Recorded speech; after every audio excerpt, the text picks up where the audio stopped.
A graça e a paz de Jesus, o nosso Senhor, e o amor de Maria, nossa mãe, seja com todos nós. Seja muito bem-vindo ao nosso canal, faça a sua inscrição e compartilhe esse vídeo com seus amigos. Queridos irmãos, no vídeo de hoje temos uma pergunta enviada por um seguidor que é a seguinte: Jean-Pierre, a paz de Jesus. Sou católico de nascença e ouço os protestantes dizendo que Deus fala com eles. Deus me falou isso, aquilo. Como acontece isso? Bem, a questão ela perpassa pela própria origem do movimento protestante. Os precursores da Revolução Protestante foram os cátaros.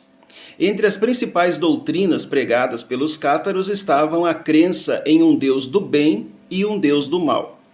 O Deus do mal, segundo eles, teria sido então o criador das coisas materiais. E o Deus do bem teria sido então aí o criador das coisas espirituais, havendo assim um dualismo, uma espécie de combate entre esses dois deuses.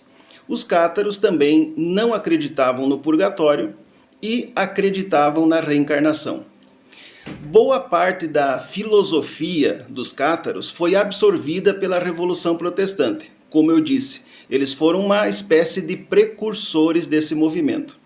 Mais tarde, no século XIX, um pastor calvinista chamado Paul Sabatier, em seus escritos, ele admitiu que, desbaratando os cátaros, a Igreja Católica devolveu a vitória à civilização e à razão.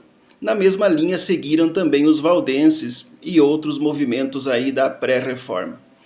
A própria teologia de Lutero foi formada sobre o seu avassalador sentimento de culpa, tormento e medo do inferno. Ele estava constantemente sentindo-se equilibrando entre a vida e a morte em sua aguda sensação de miséria. Os sacramentos da Igreja Católica, como a confissão, para ele não eram suficientes para que ele se sentisse perdoado e amparado por Deus. Lutero foi muitas vezes instruído pelos monges a que confiasse no amor e no perdão de Cristo, e que não cansasse os confessores com cerca de 40 confissões diárias. Podemos perceber que a fé, para Lutero, era muito mais uma questão de sentimento do que uma questão de realidade presente, diga-se, uma herança dos cátaros e dos valdenses. Para aplacar o seu terrível e atormentador sentimento de culpa, ele encontrou, assim, um alívio quando leu na Bíblia que o justo viverá pela fé.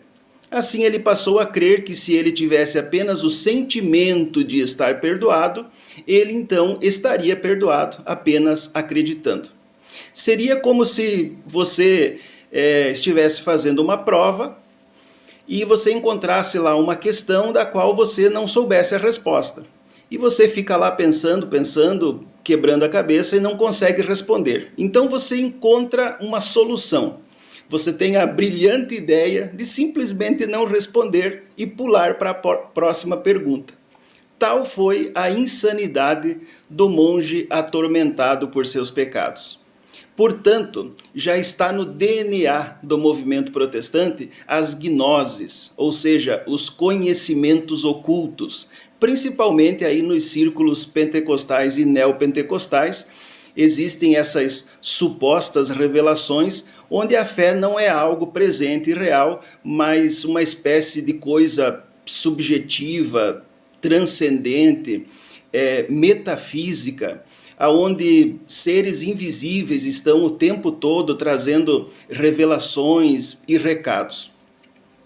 Para mim, enquanto pastor protestante, tudo que eu vi nesse meio foram marketing pessoal, tentativa de impressionar as pessoas para facilitar aí uma arrecadação de ofertas e pessoas mentalmente perturbadas.